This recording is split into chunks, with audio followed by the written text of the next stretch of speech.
Hello and a very warm welcome. You're watching Gravitas with me, Molly Gambhir. Let's get started.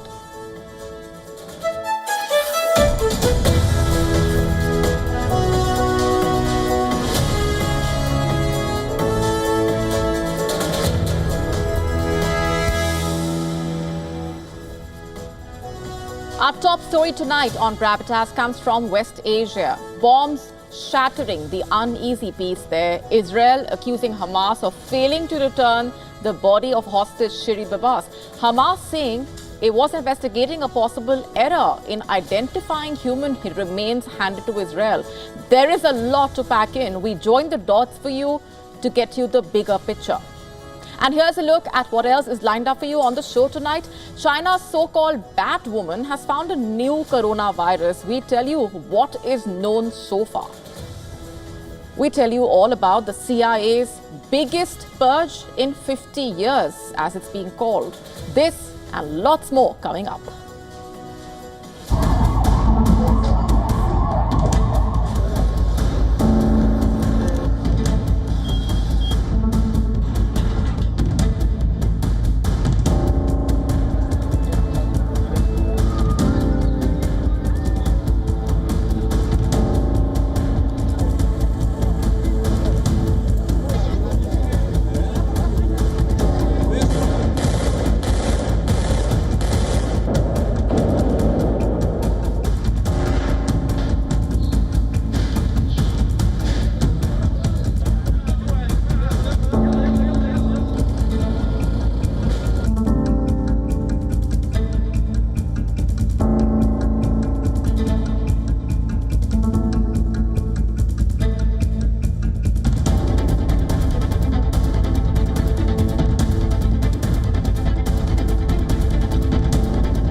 Tonight on Gravitas, we start off with the escalating tensions in West Asia. Israeli Prime Minister Benjamin Netanyahu has ordered an intensive military crackdown in the West Bank. This directive coming just hours after 3 empty buses exploded near Tel Aviv in what Israeli authorities suspect was a terrorist attack. Security forces also defused explosives found on 2 other buses. While no casualties have been reported, the blasts have reignited fears of renewed violence. So far, no group has claimed responsibility. Israeli media reports, citing intelligence assessments from Shin Bet, allege that Iran orchestrated the attack, with Hamas operatives in the West Bank carrying it out. The reports further allege that Iran supplied weapons and trained perpetrators to assemble and deploy the explosives. Meanwhile, Israeli authorities believe the devices detonated almost simultaneously in the suburbs of Bat Yam and Holon, located south of Tel Aviv. The attack's timing and method, they said, bear resemblance to past incidents, reminiscent of the deadly bus bombings across Israel that defined the early 2000s. Palestinian uprisings, according to reports by Israeli media, investigators speculate the bombs were likely intended to go off during the Friday morning rush hour, potentially causing mass casualties.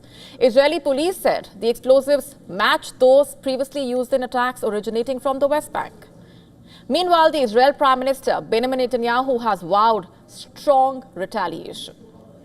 In a series of statements on social media, his office stated that he has instructed the IDF to launch widespread counter-terrorism operations targeting strongholds in the West Bank.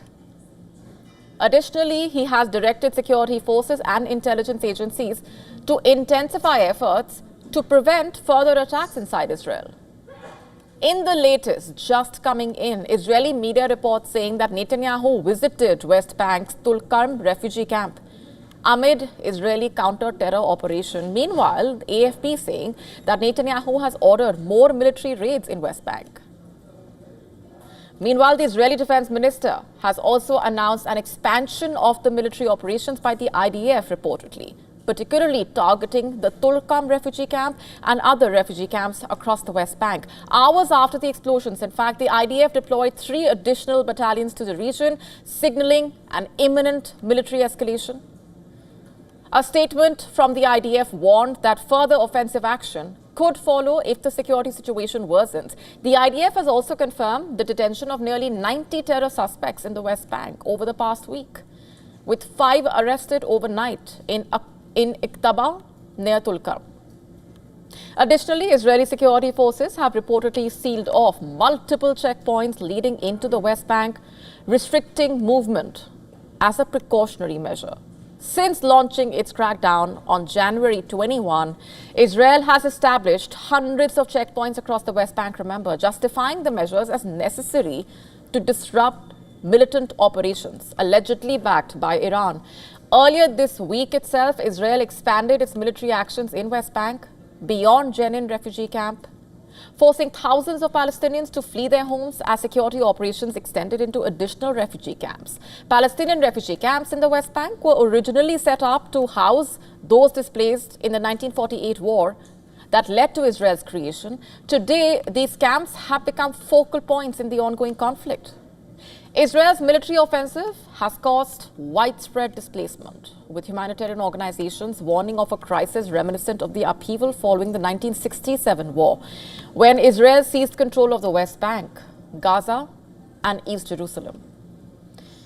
Meanwhile, tensions continue to rise over the Gaza ceasefire agreement. Israel has accused Hamas of failing to return the body of hostage Shiri Bibas. The Israeli military recently recovered 4 bodies from Hamas custody. But Israeli forensic specialists determined that one of the remains did not belong to Bibas, contradicting Hamas's claims. Israeli authorities have now formally demanded Hamas return her remains. In fact, just a few hours earlier, Hamas said it was investigating a possible error in identifying human remains handed to Israel. Israeli intelligence reportedly believe Bibas and her 2 children, Ariel and Kafir, were killed in November 2023. Ariel was just 4 years old and Kafir only 10 months old when they died, reportedly. Hamas said that an Israeli airstrike killed the Bibas family early in the war, though Israel has never officially verified this claim.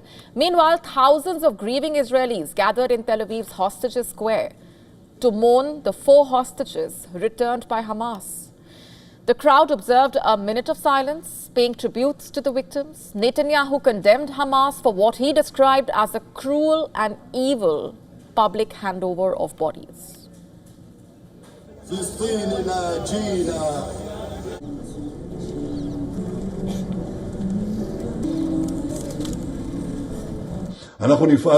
We will act with determination to bring Shiri home, along with all our hostages, both living and dead, and ensure Hamas pays the full price for this cruel and evil violation of the agreement.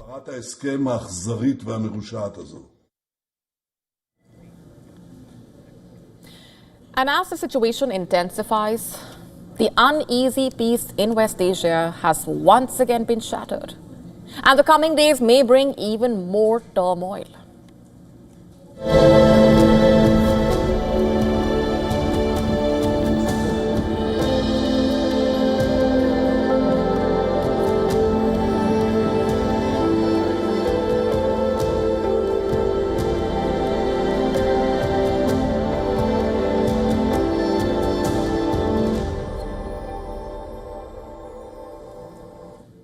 Our next story is from the United States, where its main intelligence agency, the CIA, is planning its biggest purge in 50 years. You heard that right. The U.S. Central Intelligence Agency has moved to dismiss 21 CIA officers. These are officers who work on diversity, equity, inclusion, and accessibility programs, or the DEIA. Now, this decision is believed to be part of the CIA's efforts to comply with an executive order issued by President Donald Trump. The order banned initiatives aimed at diversifying the federal workforce. On Thursday, the U.S. Justice Department argued that a judge could not stop the CIA from firing these officers, as the heads of the agency, including CIA Director John Ratcliffe and Director of National Intelligence Tulsi Gabbard, have the authority to terminate their employment when deemed necessary for national interest. You see, the case represents the first public battle between US intelligence officers and Trump's new spy chiefs over an order he issued ending the DEIA programs across the federal government when he took charge last month. While it's common for presidents to change policies at the CIA, it's very unusual for them to fire career officers. The last time the CIA conducted a large-scale firing was in 1977. That's when President Jimmy Carter had ordered the agency to move away from covert action. Stansfield Turner, who was the CIA director at the time, had moved to fire 198 officers involved in covert action. But even that downsizing in 1977 reportedly spared some people who were close to retirement age. The US Justice Department is challenging a lawsuit filed by some affected officers who are seeking to prevent their dismissal. In fact, the officers had been placed on paid leave shortly after Trump's order was announced, reportedly. And they were recently given ultimatums: retire by October 1, resign effective immediately, or face termination. The Justice Department asserts that Ratcliffe and Gabbard are legally allowed to fire these employees, arguing that the plaintiffs did not provide enough evidence to support their case. They also emphasize that intelligence officers are not protected by the usual civil service rules. Now, one big legal issue in this case is regarding the extent of the government's power to dismiss intelligence agency employees without recourse to the courts. Notices given to some of the employees who sued said that they were being dismissed under the CIA director's authority to dismiss anyone whose employment is deemed by the director not to be in the interest of the United States. However, the lawyer representing the officer said that provision can be invoked only for those deemed unsuitable on national security grounds and not for other reasons. All will be clear when the case gets another hearing on February 24, that is Monday.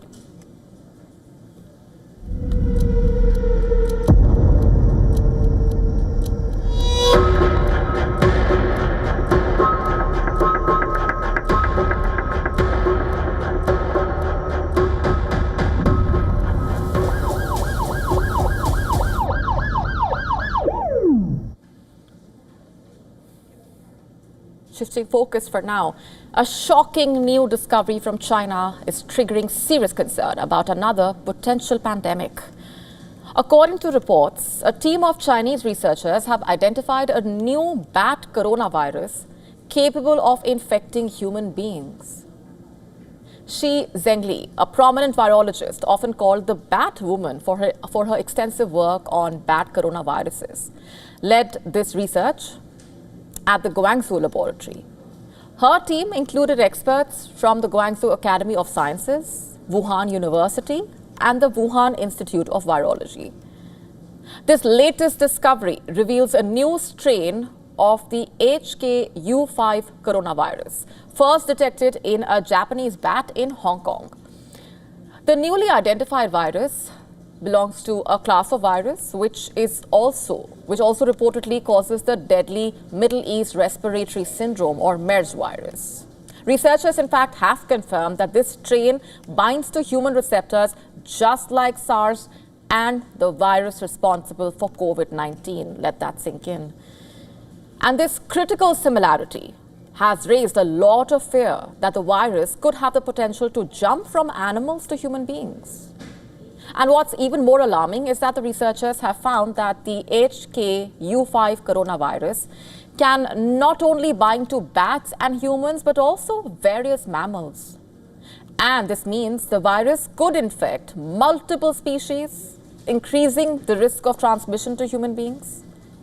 Researchers also found that when the virus was isolated from bat samples, it could infect human cells. And they also observed that the virus could invade artificially grown tissues resembling human respiratory and intestinal organs. And these findings underscore the real threat of a spillover event where the virus jumps from bats to human beings, either directly or through an intermediate host.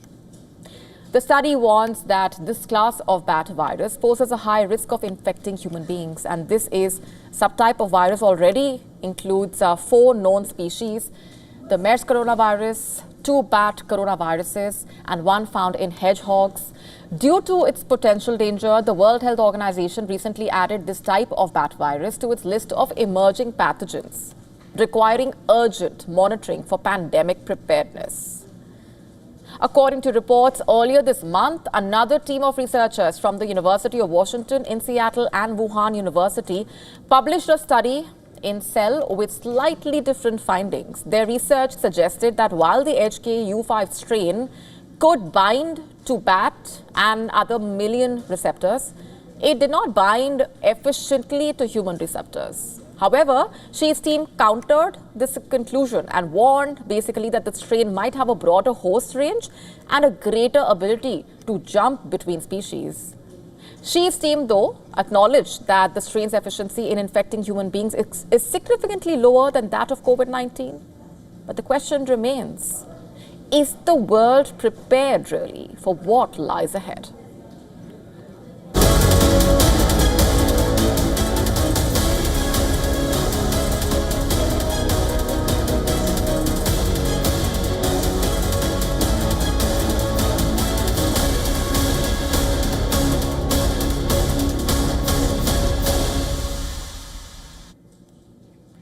Let's now shift our focus to Ukraine, where it looks like its president, Volodymyr Zelensky, is losing favor, just to put it simply.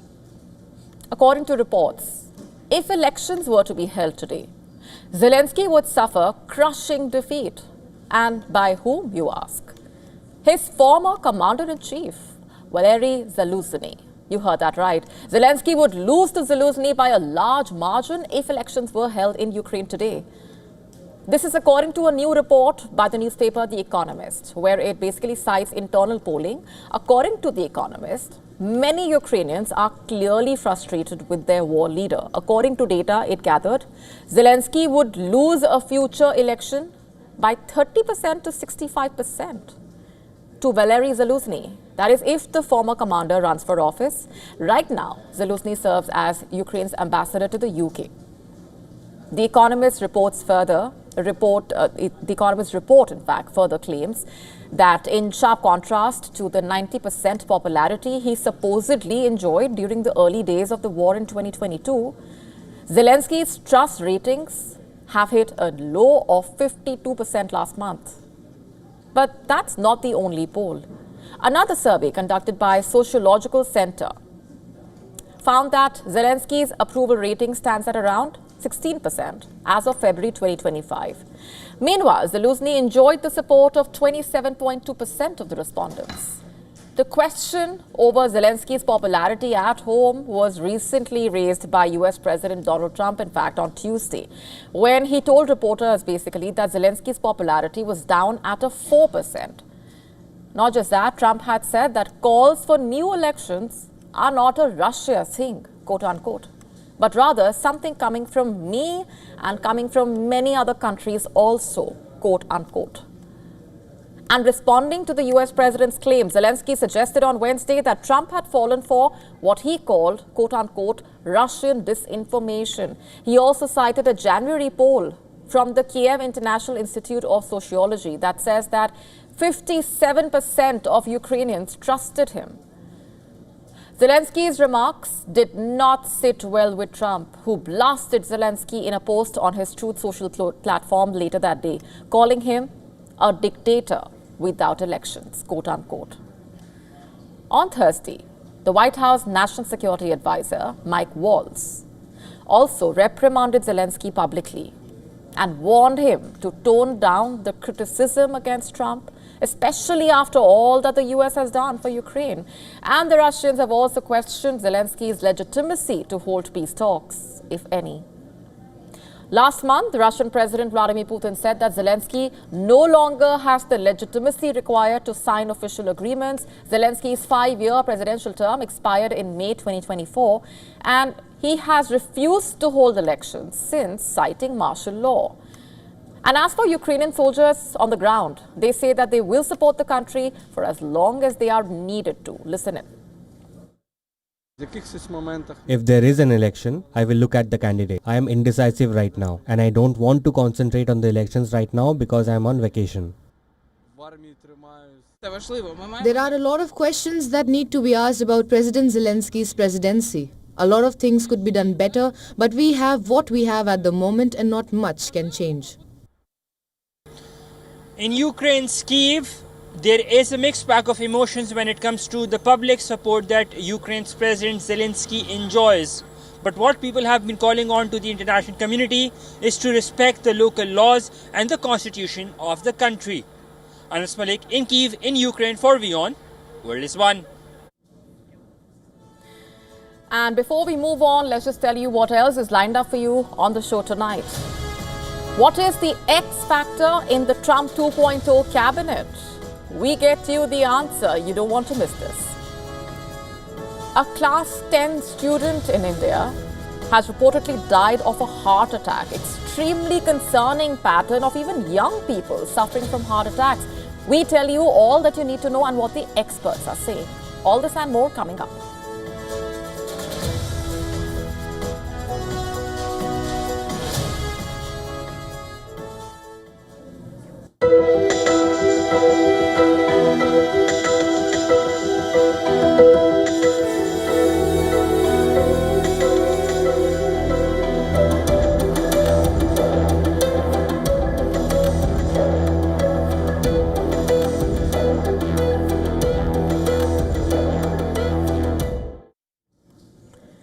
And our next story is about what is being called an epidemic. We are not talking about an actual disease, but something similar, something dangerous. A youth vaping epidemic, as it's being called. Let's just begin by telling you what happened in the United States.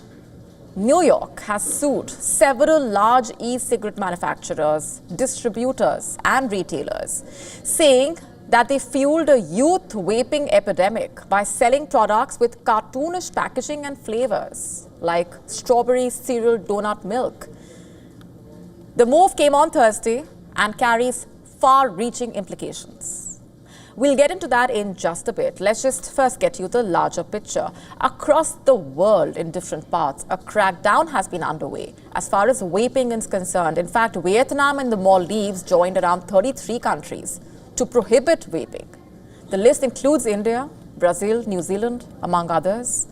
Efforts have been made on several fronts, in fact, around the world to raise awareness by organizations regarding addiction amongst children and youth overall. In the latest, in New York, the state's attorney general is seeking hundreds of millions of dollars in civil fines and damages from 16 corporate and individual defendants for gross negligence and creating a public nuisance by selling fruit and candy flavored vapor products to impressionable children, also saying that the defendants did this despite knowing the health risks and despite a 2020 state law that bans sales of flavored vapor products and requires vape purchasers to be at least 21. In fact, several countries do not allow travelers to bring vapes with them, and this includes Mexico, Brazil, the Maldives, and Thailand. And this is basically because of health concerns over irreversible lung damage. You see, many vaping companies market e-cigarettes to adults as an alternative to traditional cigarettes. In fact, e-cigarettes have been the most used tobacco product among US children since 2014. According to the 2024 Youth Tobacco Survey, 5.9% of middle and high school students, roughly 1.63 million children, reported using e-cigarettes currently. Nearly 9 in 10 users reported using flavored products. In fact, the World Health Organization has raised global concerns over the increasing use of e-cigarettes among children, with youth vaping rates surpassing adult usage in many countries. The thing is, this is about protection against long-term public health risks, and without urgent intervention, matters could get a lot worse than we can imagine.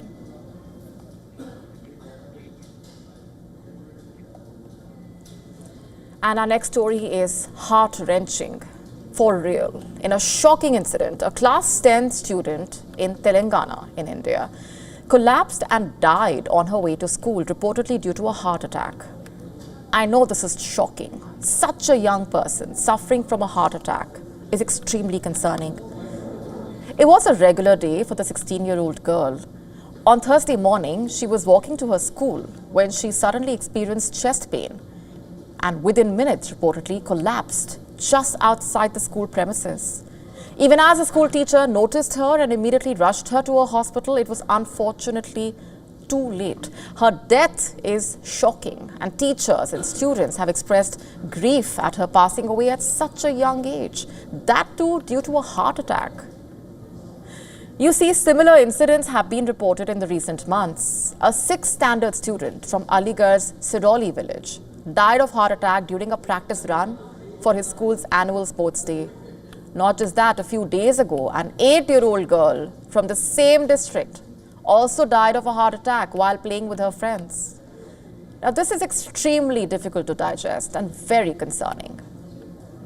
According to the Indian Heart Health Association, 50% of all heart attacks in Indians occur under 50 years of age, and 25% of all heart attacks in Indians under the age of 40. Other studies suggesting 1 in every 5 heart attacks occurs in patients below 40.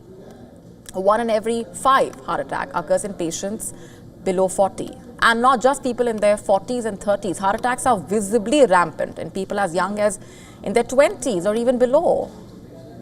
And now it's about the rise among children and teenagers as well. As per a senior cardiologist, unhealthy lifestyle, excessive stress at school or colleges, and a poor sleep cycle are some of the key factors behind the rising cardiovascular problems among the young. Environmental influences, genetics, underlying health conditions also cannot be ruled out. So what is the way out? To get a better sense, we spoke to Dr. Balbir Singh, chairman of cardiology, Max Healthcare. Listen in. Heart attack can vary from an individual to individual. Some people get chest pain. Some people get heaviness in the chest and the arms. Some people just get sweating and feel uneasy in their chest. And some people feel breathing difficulty. But any of these signs could be a heart attack. And the very fact that if you look at your family history, if you look at your cholesterol, if you look at whether you're diabetic or not, whether you're a smoker, obese, when you know you have one of these risk factors, you should be very careful when you get these symptoms. Also, just a word of advice here for the parents to remain vigilant when it comes to spotting signs of unease among children and seek immediate medical attention to avoid matters from getting worse. Remember, when it comes to dealing with heart attack cases among the old and the young, there is no one rule book, but it's important to note and also do our part when it comes to prioritizing heart health. Remember, every small action counts to save a life timely.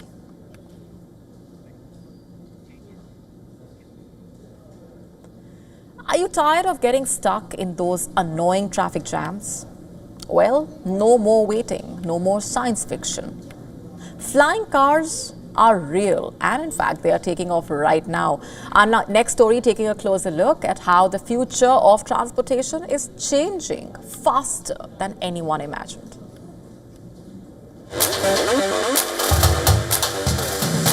For decades, flying cars have been confined to the realms of Hollywood and futuristic dreams. But now, technology is shattering those boundaries. Watch this jaw-dropping video of an electric flying car. The California-based firm believe they are one step closer to making that future a reality. This is not AI-generated, this is reality. We hope that most people will use more flying cars than the ground cars, because that will relieve traffic, that will make the world actually move more efficient, will make people get to their destination more efficient.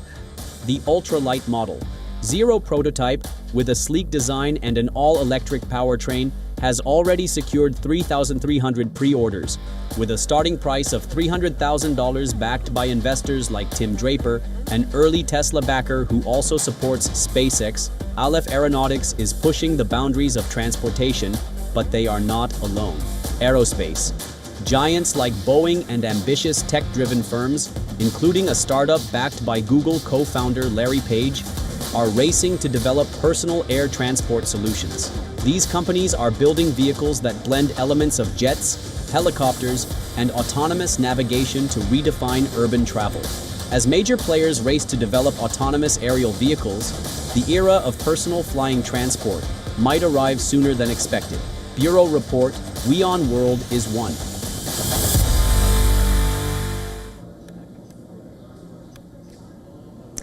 There is absolutely nothing that the human brain cannot achieve when its powers are truly harnessed.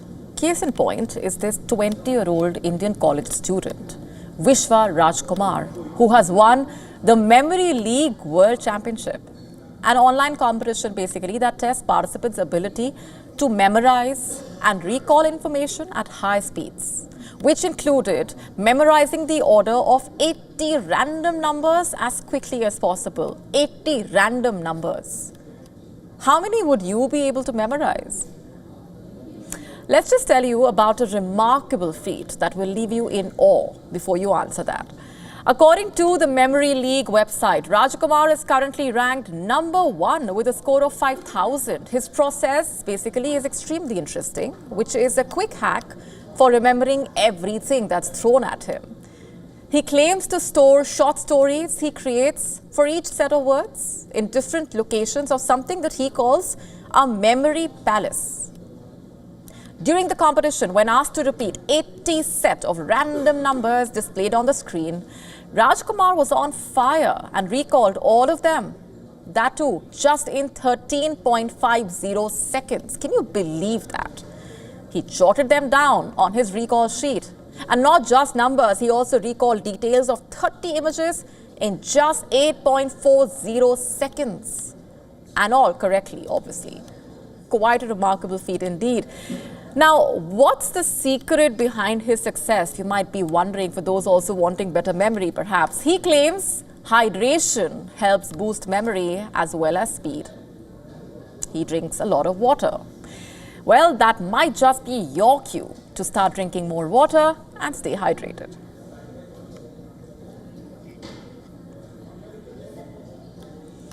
The US is undergoing a change. Thousands of federal workers are fired. Potentially, hundreds of thousands are affected. And at the center of this so-called cleanup is saving trillions of American taxpayers' money. And the move is being made by Elon Musk. Democrats are now launching a probe into Musk's White House role. Our next report taking a look at the 1 month of the Musk mania.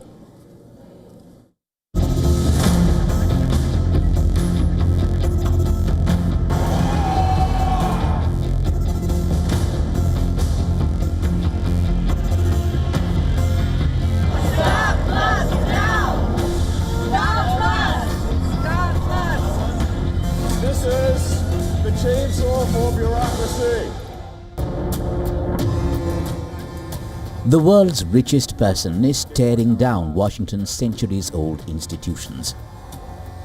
With the chainsaw-wielding billionaire as Trump's right hand, America's government faces its most radical transformation in just 30 days. Elon Musk is reshaping American democracy and his own fortune. No, in fact, the actions that we're taking with the support of the president and the support of the agencies is what will save Medicare, what will save Social Security. Yeah.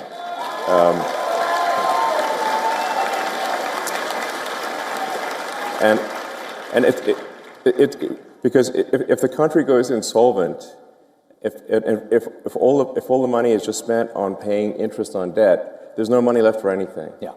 So that's the reason I'm doing this. Stop Musk! Stop Musk now! Our government!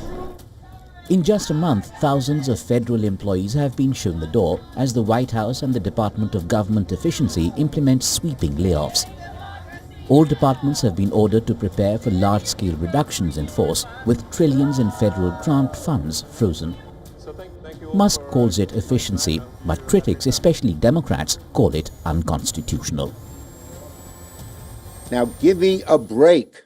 Nothing screams democracy like having a secret squad of company men pull off a hostile takeover of America's Social Security and tax information in the dead of night.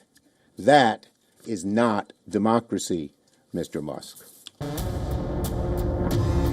In his first month as Trump's chief efficiency advisor, Musk's signature strategy of slash first, assess later has seen thousands of career civil servants shun the door. Elon Musk has taken on such a massive role in the Trump administration, but he is an unelected billionaire who has not been confirmed by Congress. I don't believe that he has the best interests of the American public in mind. Musk continues to bask under the blessings of Trump. These images of Musk bringing his young son into the Oval Office underscore his extraordinary access to power. And I just want to say thank you for making it happen. Thank you.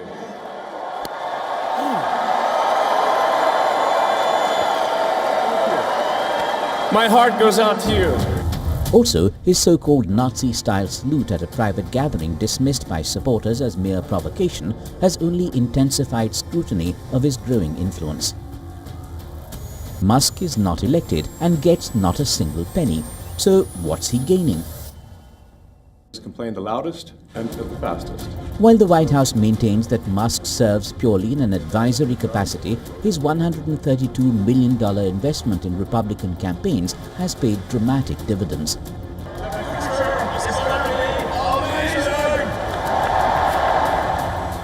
His personal wealth has skyrocketed from $264.7 billion to an estimated $433 billion since Trump's victory. Bureau Report, WION World is One.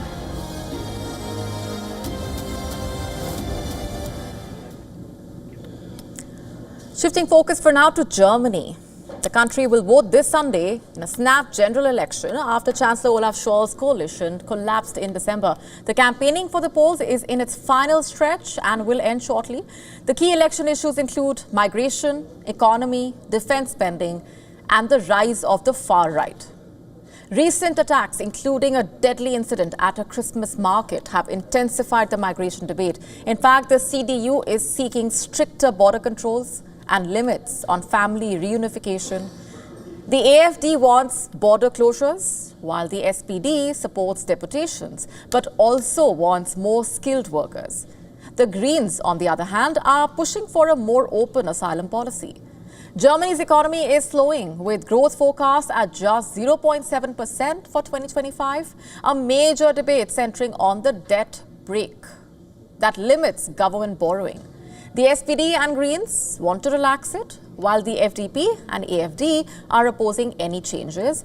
Another major issue remains Ukraine and Germany's defense spending. Since Russia's invasion of Ukraine, Germany has taken a stronger military stance, boosting defense spending to meet the NATO's 2% GDP target. Over $100 billion fund has been used to modernize the military and provide aid to Kiev. The CDU wants to increase defense spending even further.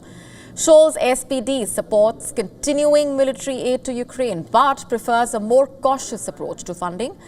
Meanwhile, the AfD has opposed sending arms to Kiev, and this comes as Washington is pushing Germany and other NATO allies to spend more on defense. But with a slowing economy, Germany is facing bigger challenges in increasing its defense spending.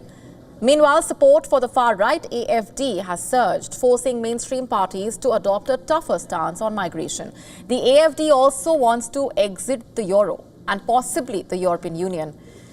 The popularity of political parties remains one of the major factors influencing the German elections. The CDU is leading polls at 30%, with the AfD following at 21% and Scholz's SPD at 16%.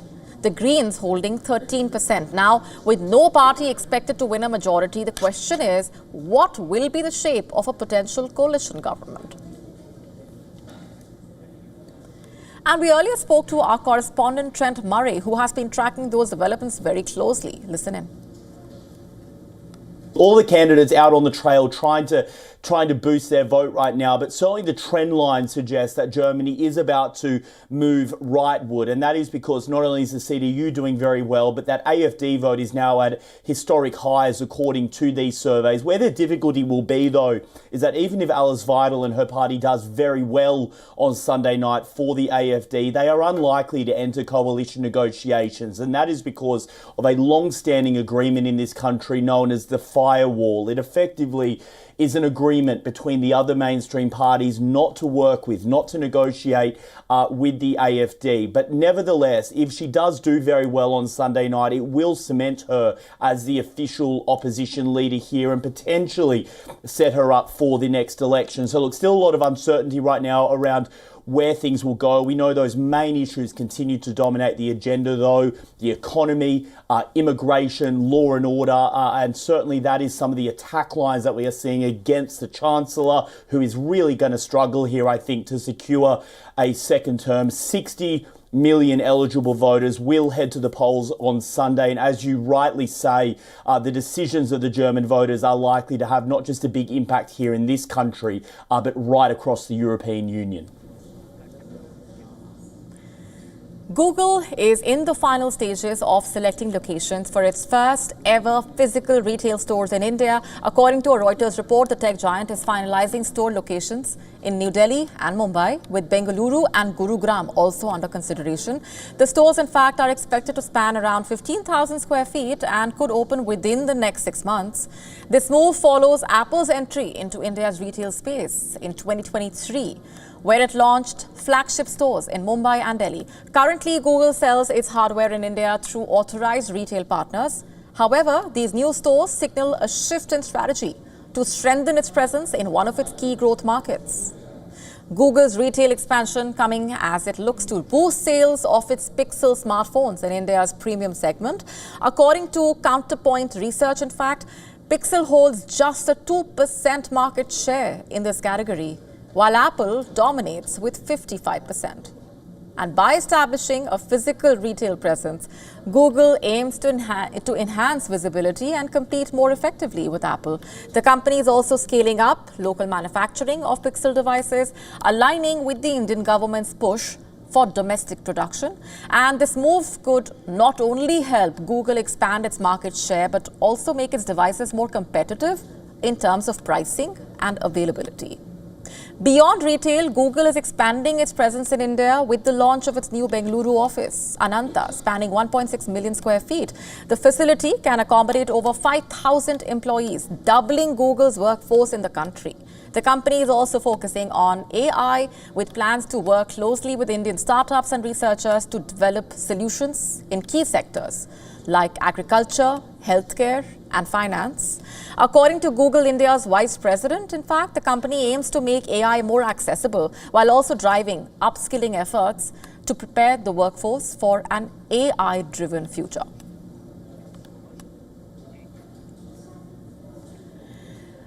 Cybersecurity researchers have discovered a critical vulnerability in two popular stalkerware apps, exposing the personal data of millions of people who unwittingly have phone monitoring applications installed on their devices. You heard that right.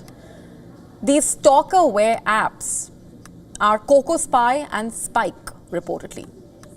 In fact, according to reports, a bug in the Android and iPhone monitoring operations is allowing the bad actors to access highly sensitive information, including users' messages, photos, call logs, and email addresses.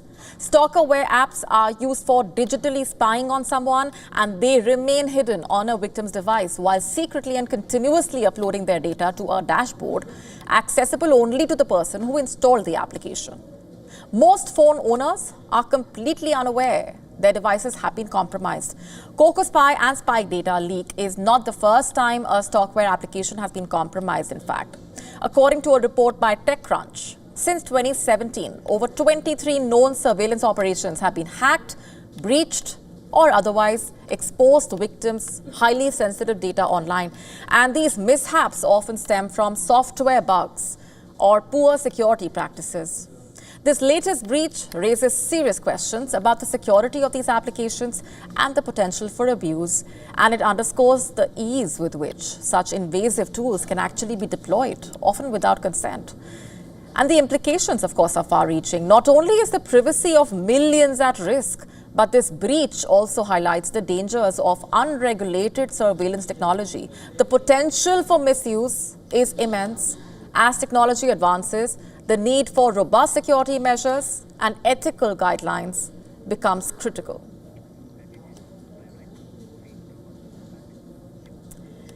Foreign car makers are losing ground in China as the country's EV price war heats up. Domestic brands are set to capture 70% of the market this year, while foreign players face shrinking demand and tough choices: invest more or exit. So what really lies ahead for global automakers in the world's largest EV market? Let's break it down for you in our next report. Foreign automakers are facing increasing challenges in China's electric vehicle market. According to Natixis, their market share is expected to drop to 32 to 33% in 2024, down from 35% last year. Meanwhile, domestic brands continue to dominate, with their market share projected to rise from 65% to 70% this year. The biggest factor driving this shift is China's aggressive EV price war. BYD, the world's largest EV maker, triggered fresh competition by cutting the price of its Scion 05 hybrid SUV by 11.5%. Tesla and other brands quickly followed, intensifying the battle. With slowing economic growth, Chinese consumers are prioritizing affordable, high-tech local models, leaving foreign players under pressure. As competition heats up, foreign automakers face a tough choice: increase investments or scale back operations in China. Toyota plans to double production to at least 2.5 million vehicles annually by 2030, while Mercedes-Benz and its partners are investing $1.9 billion to develop EVs tailored for Chinese consumers. On the other hand, Nissan and Honda are cutting production by up to 30% and 20% respectively, reflecting weaker demand for their models. Analysts expect more strategic announcements from foreign brands in 2025, with some potentially increasing their investments beyond earlier plans. Natixis suggests that companies looking to stay competitive should turn China into a global R&D hub. Renault has already taken this step by launching an EV research center in Shanghai. China's growing EV dominance is not just about pricing. Technology is a key differentiator. Once known for low-cost products, China now produces premium battery EVs with advanced AI, digital features, and smart driving systems. Tech firms like Xiaomi and Huawei have entered the EV space, pushing the industry towards cost-efficient innovation. Even Ford CEO Jim Farley has warned that Chinese EV makers pose an existential threat to the U.S. car industry. To compete, foreign car makers are seeking partnerships with Chinese firms. Volkswagen, for example, has teamed up with XPeng to co-develop two smart EV models.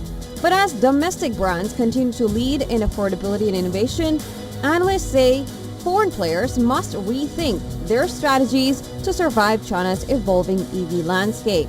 Business Bureau Report, WION World is One.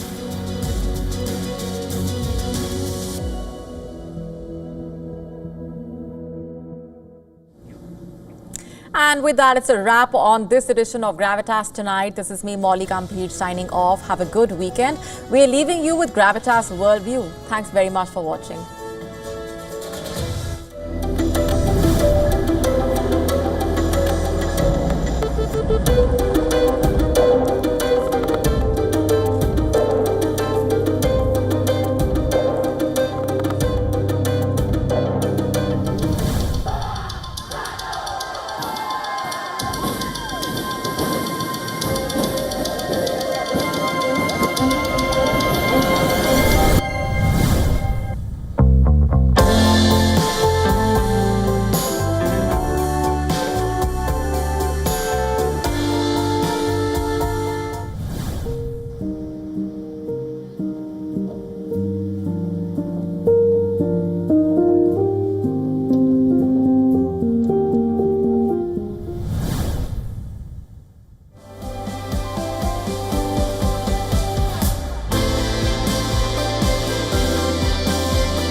more, understand better, think ahead.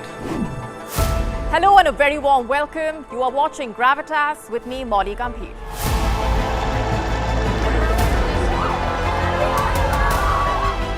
Get the facts, not the bombast. On the 26th of March, dynamic pricing, Baloch separatists, Gravitas cuts out the clutter. Gravitas keeps calm when others scream. Gravitas brings news to life.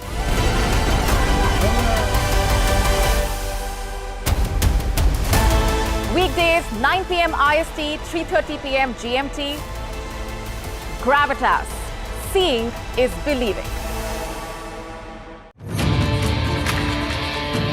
On Wings this week, we visit Dholavira and nearby sites in Gujarat. Also, why Kolkata's iconic yellow cabs will soon be gone from the city's streets. We also feature how an elephant orphanage in Sri Lanka celebrates its 50th anniversary. And the 140th edition of the Nice Carnival in France. Only on WION World is One.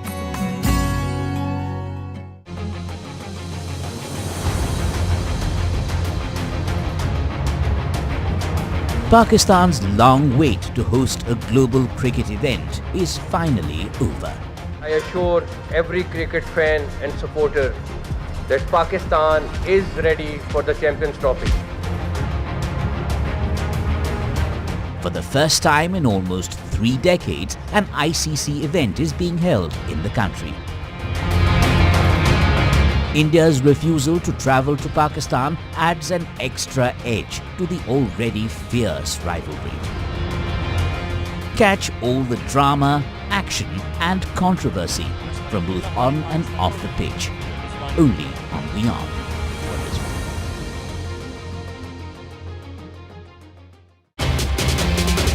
This week on Tech It Out, we show you a construction robot.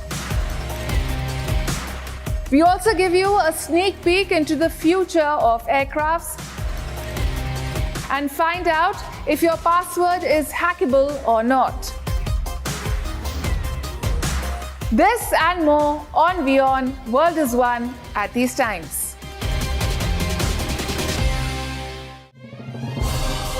As China's Nezahatu enters the $1 billion club. We tell you all about the highest grossing animated films. Meet Indian actor Sania Malhotra as she talks about Mrs. And find out some rare facts about the perfect singer Ed Sheeran. All this and much more with me, Nikita Singh, at these times on WION eClub. This week on Inside South Asia, the world's biggest cricketing tournament, the ICC Champions Trophy, gets underway in Pakistan. All eyes on security and politics, as well as the thrills and spills of the game. Politics and propaganda drive the textbook changes in Bangladesh. History turned around to suit the new powers that be. And it's the end of the road for Kolkata's iconic yellow taxi, a grand old relic that is set to fade into nostalgia. All this and much more on Inside South Asia. The Earth is sending distress signals. Wildfires, droughts, and melting glaciers. Can we reverse the damage? Explore the harrowing effects of climate change. It's a wake-up call. Global emergency. Climate Tracker on WION World is One.